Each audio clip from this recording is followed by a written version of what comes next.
Hello students, welcome back to the channel. मैं Sanju madam आज आपके लिए लेकर आई हूँ सेकेंड पार्ट सिक्स्थ क्लास के chapter number 14 economic activity around us. अभी तक अगर आपने फर्स्ट पार्ट नहीं देखा है तो मैं कमेंट सेक्शन में पिन कर दूंगी, आप वहाँ पे जाके चेक कर सकते हैं। आपने जो भी फर्स्ट पार्ट में पढ़ा मैं उसको थोड़ा सा समअप कर देती हूँ कि इकोनॉमिक एक्टिविटीज़ में आप देख रहे हैं कि प्राइमरी, सेकेंडरी और टर्शरी सेक्टर्स आते हैं जिससे आप अर्निंग करते हो, जॉब करते हो, जिससे आपकी इनकम होती है। तो उसको हमने सेक्टर्स में डिवाइड कर रखा है। और सेकंड पार्ट में आप लोग पढ़ने वाले हैं कि जो ये सेक्टर्स हैं, इकोनॉमिक एक्टिविटीज़ के जो सेक्टर्स हैं प्राइमरी, सेकेंडरी और टर्शरी, ये आपस में इंटरडिपेंडेंस कैसे और क्यों है। तो 3 टाइप ऑफ इकोनॉमिक एक्टिविटीज़ जो आपने ऑलरेडी पढ़ी, सेक्टर्स पढ़े, वो हमारे जो नेचुरल रॉ मटेरियल है और रॉ मटेरियल के बाद फिनिश्ड प्रोडक्ट जो एक बनता है फाइनल कंजम्पशन के लिए, उसका जो प्रोसेस होता है कन्वर्जन का, उसमें बहुत इम्पॉर्टेंट उसका रोल प्ले होता है।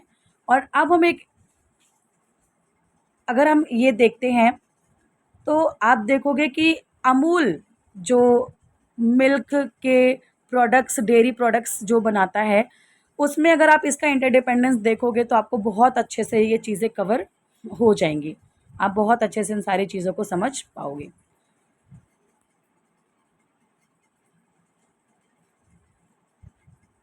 जो इमेजेस आपको दिखाए जा रहे हैं बुक्स में भी आपने जो देखे हैं, आप इसमें देखोगे कि कैसे एक वुड कटर इन लकड़ी को पहले काट रहा है, फिर उन लॉग्स ऑफ जो वुड है उसको कैरी कर दिया जाता है, उसको फैक्ट्रीज़ में सेंड किया जाता है, फिर उनको शीट्स में कन्वर्ट किया जाता है और उसके बाद उससे आप फाइबर्स बनते हैं एंड फैब्रिक्स बनते हैं, वुड्स की चीज़ें बनती हैं। और उसके बाद उसमें बहुत सारा लेबर लगने के बाद जब वो शॉप्स पे बिकने जाता है तो हम उसको डायरेक्टली परचेस करते हैं। बट वो जो रॉ मटेरियल मतलब पेड़ काटने से लेके शॉप पे मिलने तक का जो भी सारा प्रोसेस है वो प्राइमरी, सेकेंडरी और टर्शरी में आपको देखने को मिलता है। और जो ये प्रोसेस था कि आप ट्री में से पल्प निकाल रहे हो, फिर पेपर बना रहे हो, फिर आपकी बुक्स बन रही हैं और बाकी सारी चीज़ें वो 3 सेक्टर्स के काम करने के साथ में ही हो पाती हैं। अब एक क्वेश्चन है मेरा आपके लिए कि what are the different ways through which we can judiciously use paper in the classroom and offices of our school. Being a student आपने भी देखा होगा कि रेगुलर बेसिस पे आप कैसे पेपर्स का इतना ज़्यादा यूज़ करते हो, चाहे वो कवर्स के लिए हो, चाहे वो रिटन के लिए हो, चाहे बुक्स मटेरियल के लिए हो, और किसी भी चीज़ के लिए आपको पेपर की ही मोस्टली रिक्वायरमेंट रहती है। तो आप कैसे पेपर को जुडिशियसली यूज़ कर सकते हो, बिकॉज पेपर्स डायरेक्टली लिंक होता है ट्रीज़ के।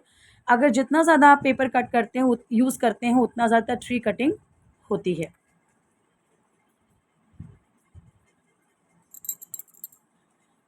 अब ये चैप्टर आपका फिनिश हो चुका है और पार्ट 1 और पार्ट 2 में आप दोनों जब आप एक बार देख लोगे तो आपको पूरा चैप्टर अच्छे से समझ आ जाएगा। तो एक बार हम इसके क्वेश्चन आंसर्स भी गो थ्रू कर लेंगे नेक्स्ट पार्ट में। मिलते हैं नेक्स्ट टाइम थर्ड पार्ट के साथ क्वेश्चन आंसर सोल्यूशन में। तब तक के लिए bye bye and take care.